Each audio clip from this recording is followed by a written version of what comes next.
Hi, everybody. Welcome back to our podcast. Let's be curious together. It has been quite a while since we have recorded. Quite a while. The last one was July. Something like that. Yeah. Yep. So as we actually were preparing, Brett said to turn my phone off. And honestly, I always keep my phone off. Yeah. Do you keep your ringer off? No. Well, you probably have to answer 50, business 50. calls. When I'm in a meeting, it's for sure off. And do not disturb. And then otherwise I have it on. But yeah. I think this is actually a thing. So the stereotype is millennials keep our phones off.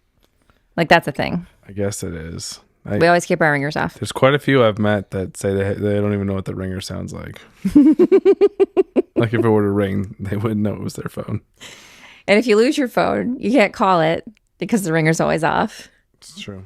But the Find My iPhone beeping is what. Or if your husband who's going shopping with the grocery list that your wife sent you with and the items that she wanted are not there and you're trying to reach her and it just doesn't ever get through. 6 missed calls later and you just give up. But I trust you to make the right decision no matter what. Great. That's why you got to go to the store. This went from hypothetical husband to this is definitely we're talking about hypothetical husband. Got it. I think it's funny though because I don't want to ever hear my ringer. Like when my ringer goes off, we were in the hospital when after my dad had a cardiac arrest. I was with my siblings and the doctor was in talking to us, like debriefing us on something really serious. And I had turned my ringer on because the night before I was one of the emergency contacts. And I had turned my ringer on and we were in the hospital the next day, the day after I turned my ringer on.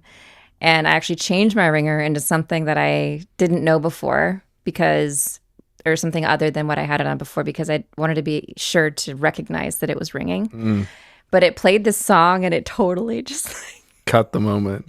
Flew past my awareness. Oh. I had no idea it was my ringer. You didn't think it was your phone. A, because my ringer was on, and B, because I had changed the ringer in hopes that I would recognize that it was actually ringing. You're sitting there in this moment in the hospital going, who is that annoying and the doctor's person who isn't turning their phone off right now? My brother looks up, he goes, is that somebody's phone? And I'm like, oh, it's mine. Thankfully, I didn't get the emergency contact phone call the night before. But anyway.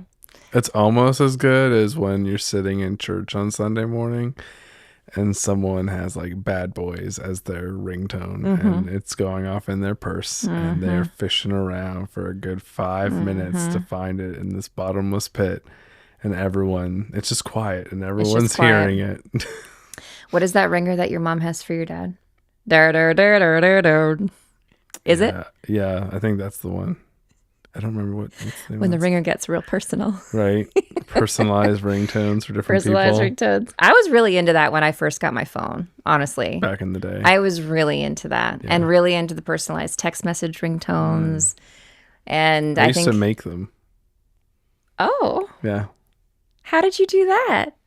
Well, I find like a favorite clip from a TV show or a song or movie or whatever and make a loop and turn it into tones. That's right. You could upload any MP3. Yeah. So I would make loops for all my friends and stuff, make little Aw, look at you. Fun or quirky or... Such a nerdy thing. You like have your favorite. People would like pick their favorite lines from TV shows or movies, so and then good. that would be the text tone. We should make that popular again. Why don't we have that? Let's bring it back. You know what people are doing now? You know what the new thing is? That's the What? same, but now different. Yeah. If you have a Tesla, because they don't make noise, they have external speakers that you can have them make like an engine sound, right? What? Well, people have decided instead. Yeah. To just upload whatever they want. And there was this one person who I bumped into at church who, as I'm walking through the parking lot, she locks her Tesla and I'm pretty sure it quacked. I was like, that's just, quack. I'm like, what is that? I'm like, people just set their own. Somebody that says, I'm classy enough for a Tesla, but I'm not too classy enough for a quacking set. I need everybody to know that I'm fun I need everybody to know that I'm not this serious. But you can. I'm not Tesla serious. That means you can make your horn like anything you want it to be. Yeah. I mean, I definitely come across many horns that have not been horn sounds. You could just have it say, "Get out of the way." Oh, yeah. Oh, yeah. Get out of the way. I think you came up with a new business idea. There we go. I'll start making these and then selling them. Speaking of phones, though, one of the girls at church has a flip phone, and she's 20. I love it. A flip phone. Yeah, And I've seen it. I know. She gave it to me. Yeah, she gave it to me to look at. And she's got this like cool case on it or whatever, and I flipped like almost it, bedazzled. and I went, and I flipped it, and I flipped it open. I went. Took you back to your like Razr days, the nostalgia, yeah. And it had just such a nice weight to it, and I was like, oh, yes. And I like I just did it like several times, and I was just really into it because the last flip phone that I had was the Razr, and it was the pink Razr, and then I had the Sam's. Did you ever have the Crazer? No, I didn't have that. After the Razr.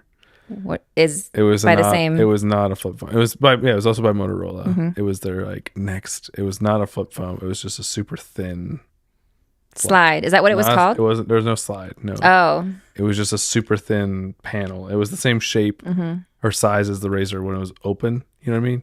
But just super thin and flat. So you like slide it in your pocket. And you don't notice it's there. And did it bend or break or whatever? No, it was decent. It's pretty decent. But I really honestly remember distinctly starting to get into texting and having like the one, the numbers, the 1, 2, and 3, they were all allotted 3 letters and whatnot. Yeah. So, you'd have to like go through each number and like tap it the amount of times that you wanted the letter. And I got really fast. That's all I have to say. And I feel like I just remember distinctly. I think it was called T9. Yes. So we've talked about getting our girls flip phones or something very, very like low tech, not smartphone, rewind, not smartphones. And the only way, no AI, no internet, no access to the internet. I think access to Wi-Fi is probably fine, but maybe not even. I don't know. When the girls start driving is when we've kind of like discussed. We need them to be able to call someone. So if they ever are in a situation where they're away from us for hours on end or whatnot, we would like bring a phone into the picture, but something extremely low tech, because we're not starting that. We're not getting them going with like the life of being in their phone or the need for their phone other than calling us. They don't need to have a phone. Yep. They don't need any of that. Yep. So I'm excited just to see what comes across, because they've actually come up with a lot of really great low tech options for families now, where you can get something and you can put a lot of just boundaries around it, where it's just simply texting and calling, or simply Wi-Fi at certain locations, but it's blocked off at other locations, or Oh, I'm ready to just have a dial phone, like corded house phone. What about walkie-talkies? And just, no, I mean, satellite walkie-talkies. I'm saying for like calling people, like family and stuff. I know. But there's the old list. I don't know if you ever had this. So we had a list next to the phone, probably for babysitters or when we were young, numbers, 100%. Of grandparents' numbers and office numbers. And that's the day and age where we actually memorize numbers. Right. I still have my whole family has their original numbers. Like when I was 18, we all got phones, and I have everybody's number still memorized, because that's what we would do. And addresses and zip codes, and I mean, gone are those days. Like nobody memorizes anything anymore, except for I think a certain like age range. Yeah. Like I feel like your dad still memorizes people's numbers. Probably. Yeah, because that's just like a habit that he's had over many, many decades. But yeah, he was a funny one. Like, so he was in numbers are his if language. You don't know, he was in real estate. I guess still is. Yeah. For almost 40 years now. Yeah. And he obviously addresses and phone numbers are important. You know, trying to keep contacts but it was funny because we would as we would go back to the city we grew up in, they'd be like, "Hey, Ralph, do you remember this person or that person?" And he would be like, and he's like, "What's your address?" Their address.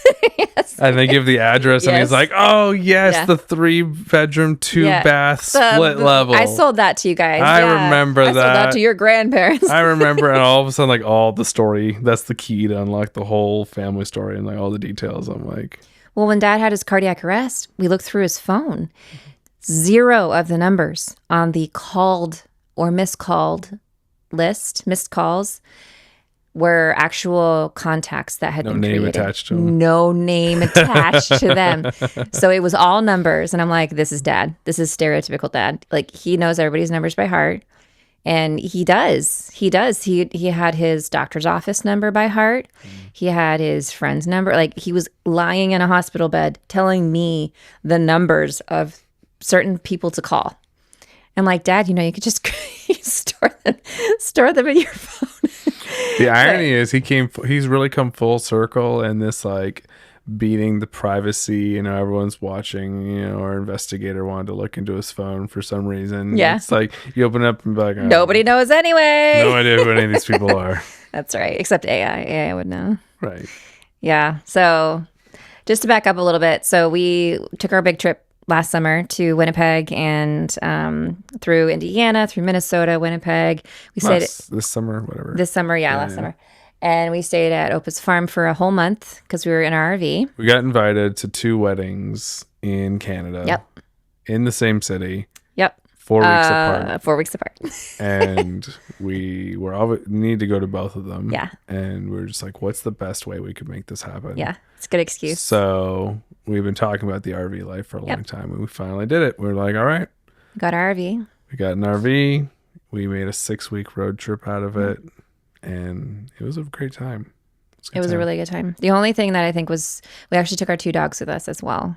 Mm-hmm. And a 5-month-old baby. For security, I would say, more than anything else.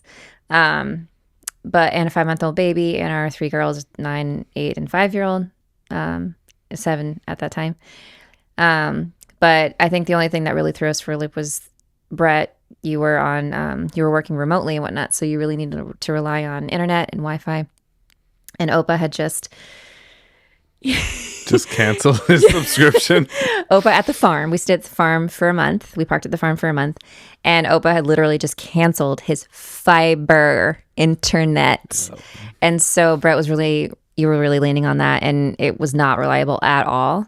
Oh, wow. So you had to go in town and work and whatever. It could have been way smoother if you had reliable internet.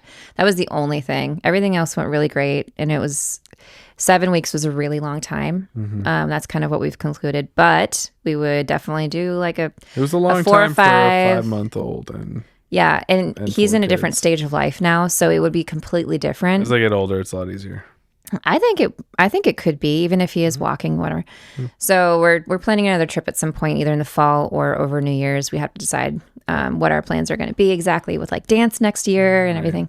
But that's why we were gone. That's why we were gone. Because we couldn't really. And when we got back, do this on the road. Yeah. And then we actually recorded one episode in Opa's basement, but we're going to scratch it. I don't want to say. It was not good. It didn't turn out. It was awkward and weird and not inspired at all. But I think we were just exhausted coming out of that long trip. And I honestly, we just needed to get back into our rhythms and get back into work and start dance and start school again. And I think that life just needed to get into some rhythms and patterns. And the podcast is actually a decent amount of work because we're doing all of the back end work by ourselves. So yeah, it's just us. There's no one else. When we started it last January, I wanted to set a goal for us to do like a full year without stopping. And we got to, I would say 5 months, maybe 5 months of it. And then we, that's when we like took our really long break, but now we're back. Of the podcast. Was it 6 months? No, we were like 2.5 months. Okay. Yeah. Okay. It was less. It felt like so long.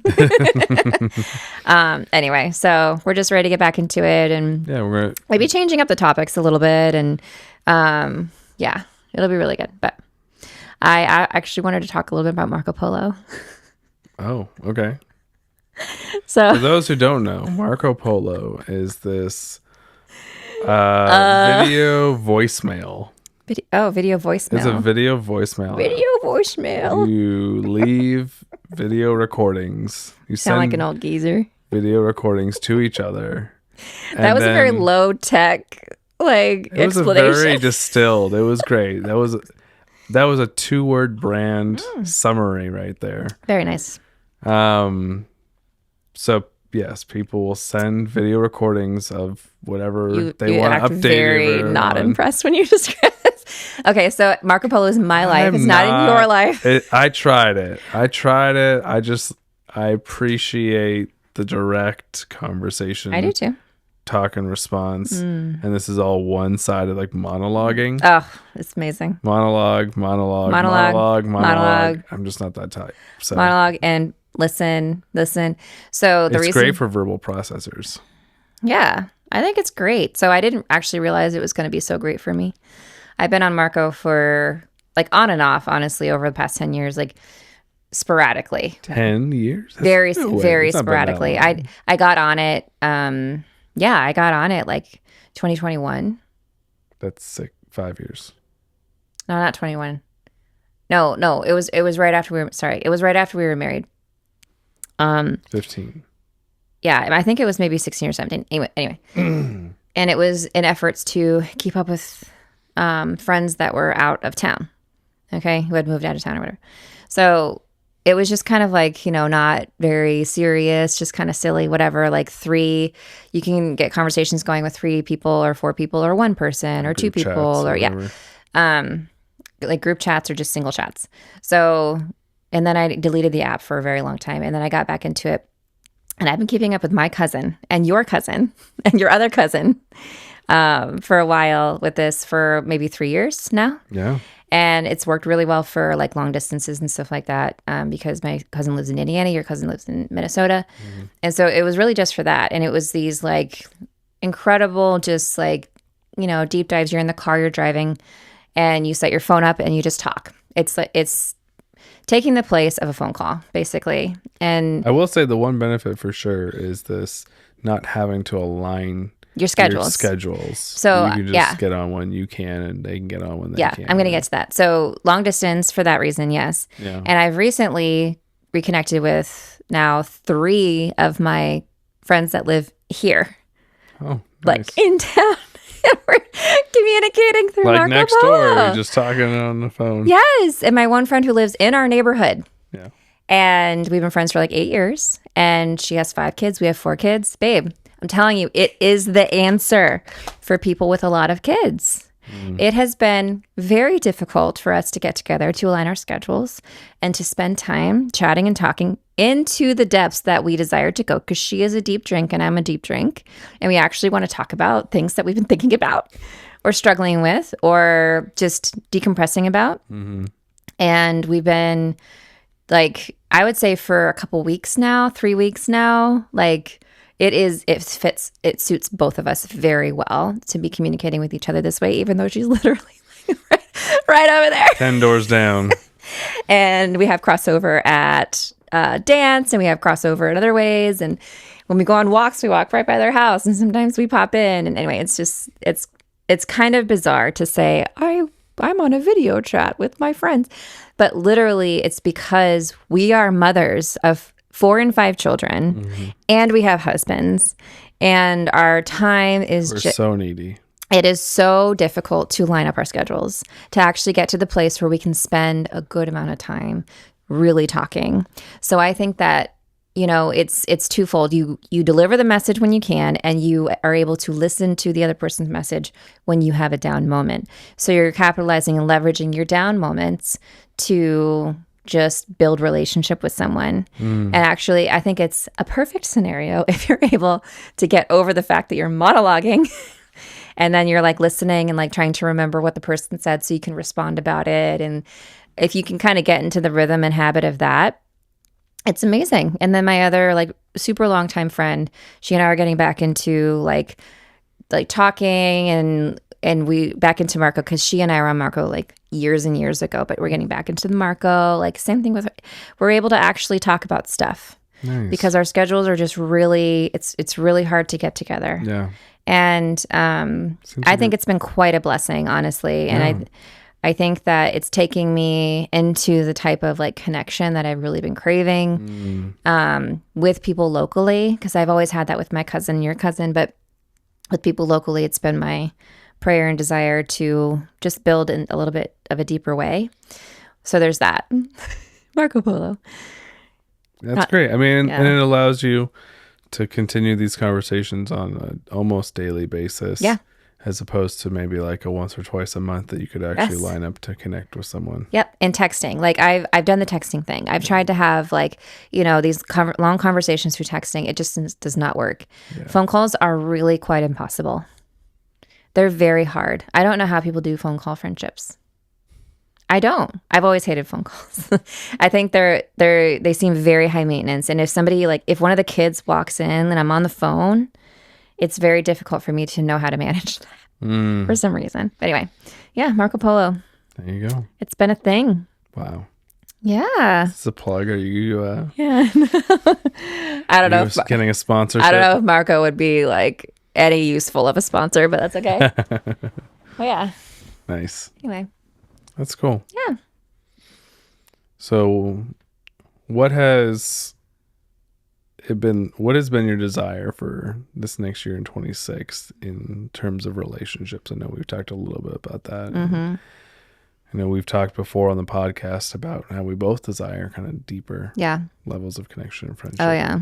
What does that look like for you this next year? Yeah. I did make a New Year's resolution list. I do love these fresh, change of the season moments and timelines. And I think the new year is just a natural change of the season.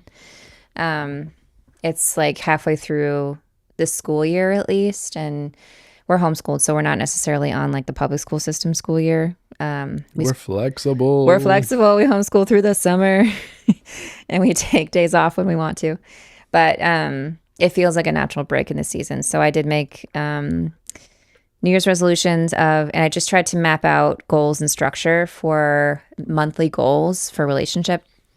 And the older I get, I think that I realize the intention of goal setting gets a lot more done than not having the intention of goal setting. I was raised in a house where setting goals was not always honored or not always useful or seen as valuable. And I think a lot of people really resist making goals and setting goals.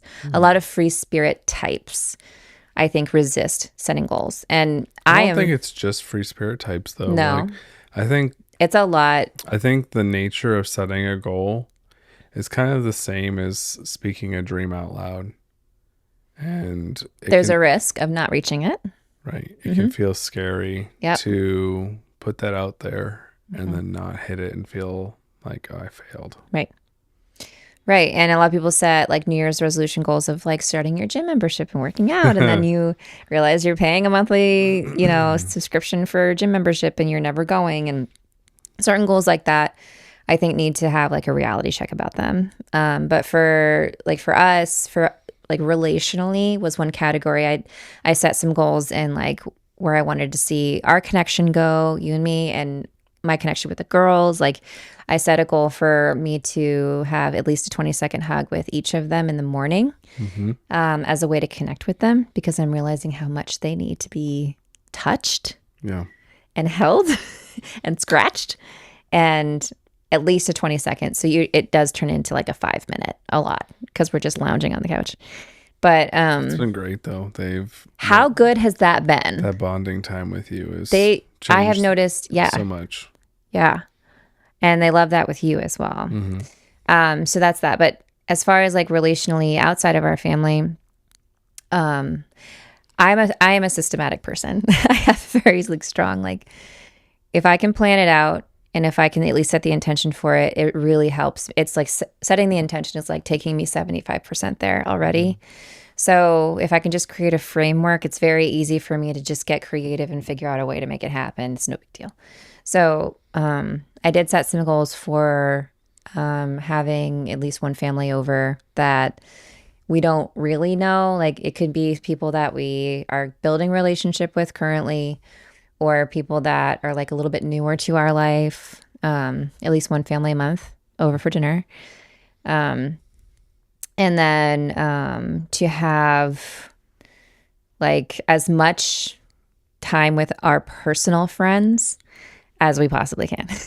That was the people that are in our inner circle, as much time as we possibly can. We have ongoing conversations with people in our inner circle every single day, over texting, over Instagram, over, just in a lot of different crossover ways. We see them at church, we see them in other places, but it's just a couple people, like as much time with them as possible. And then I actually have set some goals for myself to be building relationships with girlfriends and to be doing like more fun things with girlfriends. Nice. I'm honestly the type that's very happy to be home. Yeah. Same. I'm like, I know you and I could spend every moment of the day with each other and we'd be fine. People are going to think we're weird, but it's so true. We don't need anybody else. No, but I think not that we don't need anybody else, but I think that's one reason though why we work so well together. We have everything we need right here. We know that there's so much more to this. Yeah. To like be unveiled and enjoyed, and we're both so comfortable in each other's presence, and like we feel just at ease, and just you're my favorite person. Like it's that type of thing. It's like it's so fun to go on an adventure in the forest, right? And of course, find a new path and do something like that. But it's so rewarding to tend to your own garden. Yes. Yeah. The long-term reward from tending to your own garden is just second to none, And so I think that's kind of the thing for us. It's like it's very nice. Tending to our own garden. Great way to put it. The relationship is just so rewarding in the long term, right? But I just want to say, like on a side note, I've realized how, I mean, to quote a cliche, there's some cliches that I've always hated that I'm seeing the value in over time. One of them being that whole shoot for the moon. If you miss, you land among the stars type thing. I'm just thinking through that more in this, how valuable it really is to set goals. Yeah. And to make daily steps, even if you miss half of them. So true. Even if you instead of seeing that as a failure of like, I'm going to do this every day for this year, if I just hit half of them, I am 150% further than if I didn't do it at all. You know what I mean? And I think it was actually Tony Robbins I was listening to once, and he was just saying most people grossly overestimate what they can accomplish in a year, but grossly underestimate what they can accomplish in 2 to 3 decades. Oh, okay. Okay. Yeah. And it's that consistency, right? That keep doing it, keep doing it, keep doing it, get up, keep doing it. You fall, get up, keep doing it again. You know what I mean? And I feel like we just get so stuck into this fast paced, microwave mentality. Yeah. Of everything is instant win, instant gratification, instant this, that we don't look at the 5-year progress, the 10-year progress. Yes. Of the small baby steps. Yes. Even if it's inconsistent, even if it's not perfect, it's progress. And I've just been seeing the value in that so much more of these long-term, thinking, long-term tracking, and looking back and then going hey, we did a good job. You know what I mean? Look at that. You and I are really bad about that. Yeah, we can be so forward focused with blinders on. And just the struggle. emo. We could be doing so much better. Why is my life so bad? Right. No, I totally agree. So the daily disciplines and the goal setting. My old pastor Tim Gilligan used to say, it's what you do day to day that takes you into your future. And that's so simple. But the day to day, he was the first person to introduce to me when I was 17, 18. He was the first person to introduce me to that type of concept. Yeah. He really was. Wow. Yeah. And then I went to college, and then I started my career, and then realized I had zero. I felt like I had zero. Okay. I probably had more than zero, but I felt like I had zero skills for developing daily habits. And it was all just blowing with the wind. But then I started working for this. Neurodivergent. I was just blowing with that neurodivergent wind. But then I got a job at a really great school here, charter school. And my boss,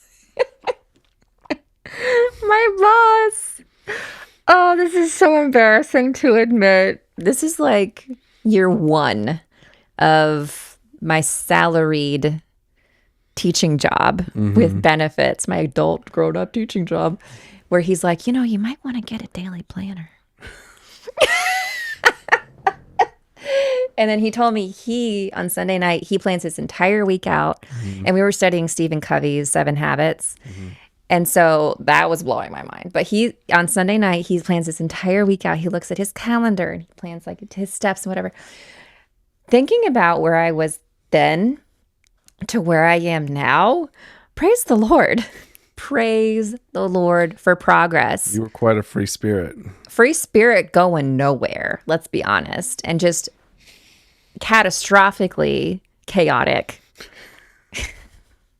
Anyway, yeah. So what the intention, it really feeds me now to have intention. It really feeds me.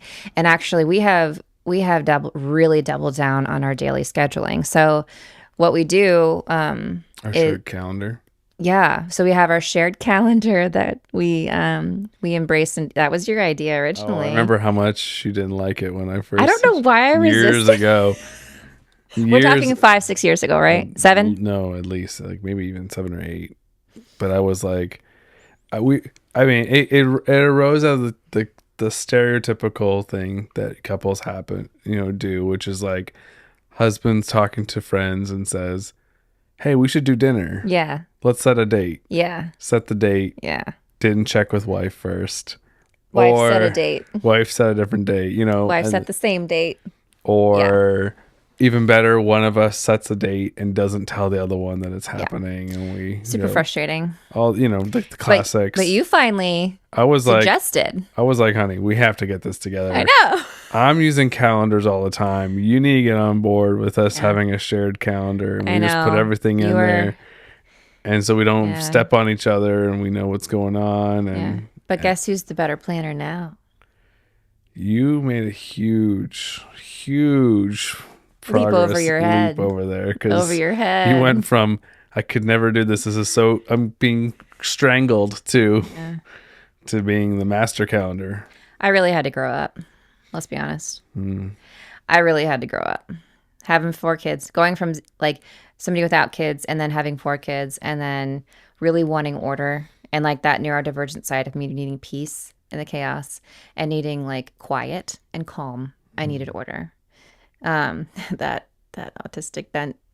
I needed peace and order. So you really are a really unique mix between ADHD and autistic, because one side wants complete freedom and chaos, and the other side wants complete order. And you never know what you're gonna get. Hey! Isn't it so exciting? Okay. So exciting. So the daily disciplines that we have now, though, I'm excited, is I was actually talking with my friend about this.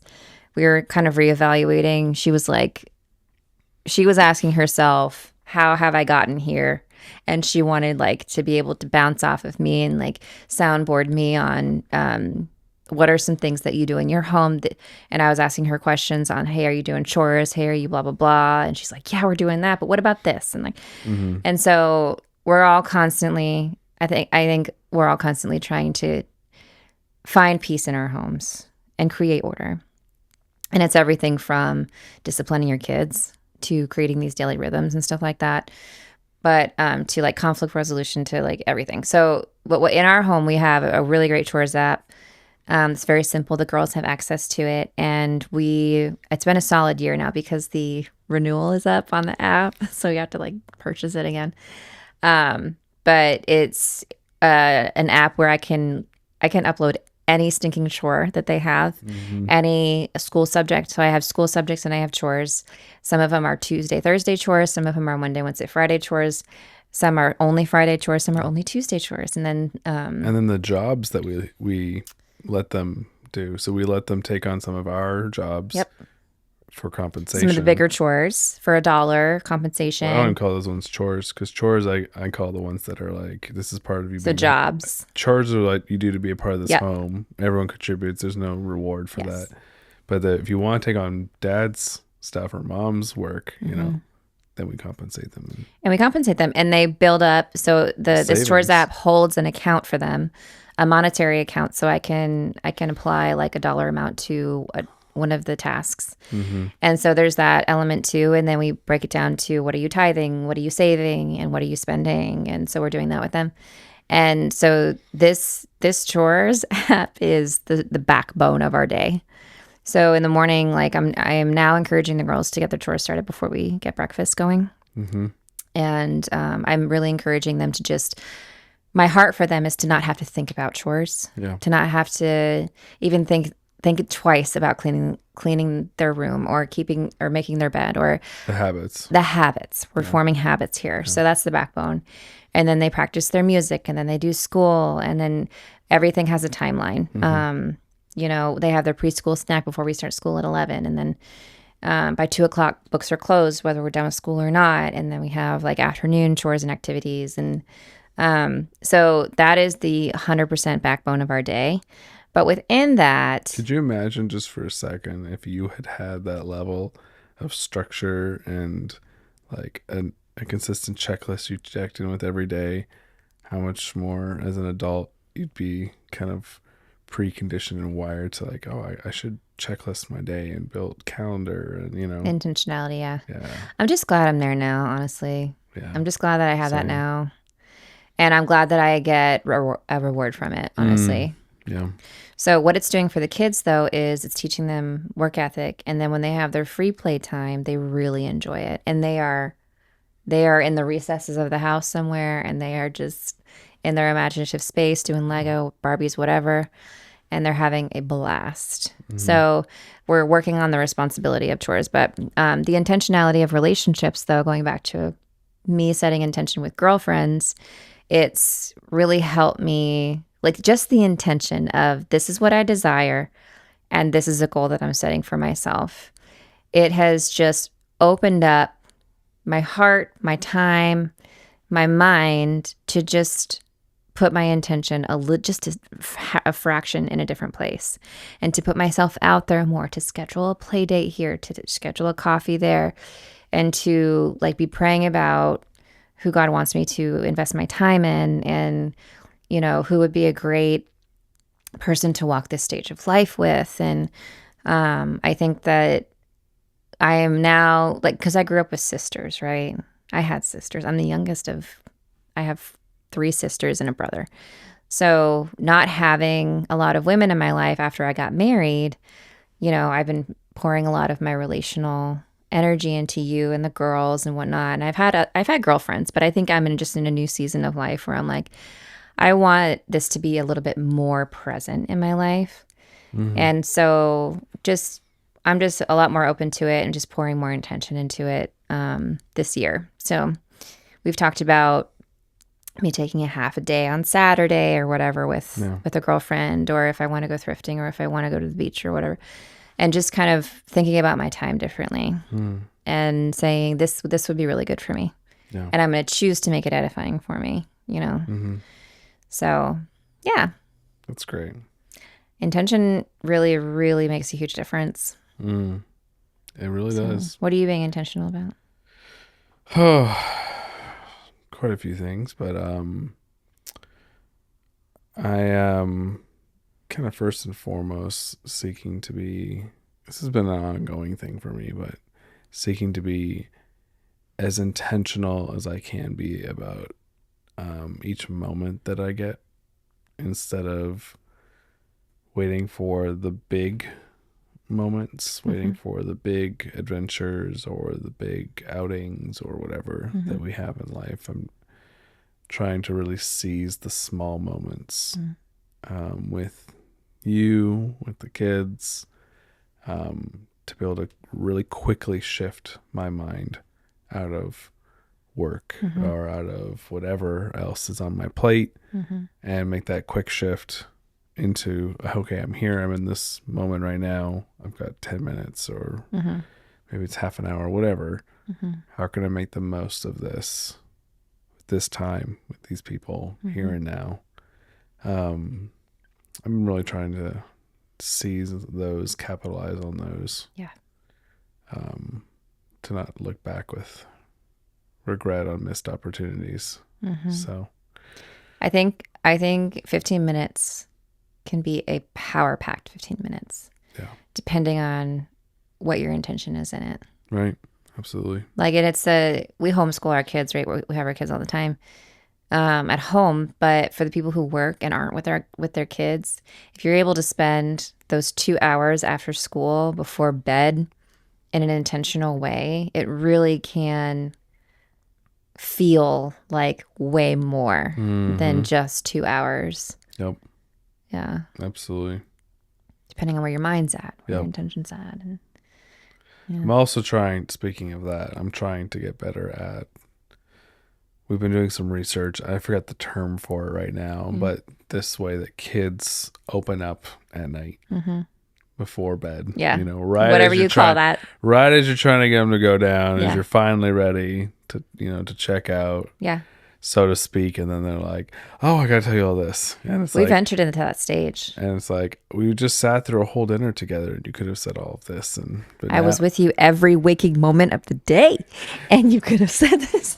And now it's suddenly just burst to the surface, and so trying to find a balance there, on being available and making sure they know that what you have to say is important, and I want to hear from you, and I value you, but while also not letting that run wild and amok and taking away our time or other things that we have on our plate. So trying to just really seek those out, and I'm actually like starting them and like trying to trigger them so they're a little bit faster. Like instead of after I've done everything and I'm walking out the door and it's like, wait, I have to tell you something. You're talking about your bedtime routine with them. Yeah, in the bedtime routine now, I'm like, so what are you thinking about? What's going on? I'm asking, I'm trying to prompt them as we're going through the process, instead of at the end the thought that gets thrown out. So, and the questions and it's just so fair for them to not think about things until they're laying in bed and it's dark and they don't have things to look at, and all of a sudden their mind is just thinking about things. Yeah, I know. I don't blame them at all. I won't single out or who this is, but we have one with a very, very active mind and imagination. Asks a lot of questions. We have 3 with very active minds. Yes, but we potentially have 4. We have, yes, they're all very active, but one is very inquisitive, wants to know the answer behind everything. Okay. And I said to them, I was just like, it was one of those nights where, this was a while ago, probably, I don't know, a year or 2 ago, and it was just like, okay, question 27's done, and I'm clocking out. You know what I mean? I still have more questions, and I'm like, all right, talk to God. I was like, you can just lay in your bed and you can ask him all of your questions. Just have the dialogue. He will always listen. He's always going to be there for you, and he has better answers than me. So I was like, just go for it. And I remember like, that's so weird. I can't do that. I don't think that's strange. I was like, it's your choice. You can go to bed quiet, or you can just, it's your choice. Talk these out with God, and it's up to you. I love that. And then just tonight, can overhear him again, and this is kind of on the regular. It's not the first time she's done it. Not the first time. Yeah. Be a couple times a week. You can hear talking, and I'm like kind of in a loud voice too. What is that? Like a normal voice. And a normal voice, not a quiet prayer voice, a normal voice, and you can I go over and I'm like, oh wow, just having a conversation with God. It's so good. It's so good. And you and I had been telling them the exact same thing, and we didn't know it. We remember. Which I'm very grateful for that unity I have with you. We've probably hashed it at some point and decided this is what we're going to do. But we encourage them to talk to God, to pray out loud to God, talk to God. And I'm really grateful, because I think that's going to be a very healthy outlet for her. Because, verbally processing stuff is very important. And they say highly intelligent people talk to themselves or whatever. But verbally processing and just not being ashamed of getting the words out is very healthy. But to have that focus of God, I'm talking to God and I'm asking him. And I've repeated this over and over to them. If you don't have the answer to a question, ask God. Yeah. And he will give you the answer. So it's this faith building exercise as well. Relational building. My my prayer, like when I heard her talking to God, my prayer was just, God, speak to her, like help her know. I've always prayed over them as well, that they would know the sound of God's voice. Mm-hmm. But that's one of my biggest desires for them, is that they would just know God's voice, and that they would go to him and be in conversation with him. Mm-hmm. Just this easy back and forth. They would have hearts that are seeking him and like his wisdom and his knowledge, and just, that he is the place to go type thing. Yep. I think it's so, so good. You and I grew up in Christian homes. And for me, one of the big things was speaking in tongues. And like, I didn't believe that I was actually speaking in tongues when I was speaking in tongues. I basically overthought everything. And things got very complicated when like Christian culture and biblical truth was translated to children. It can get kind of complicated.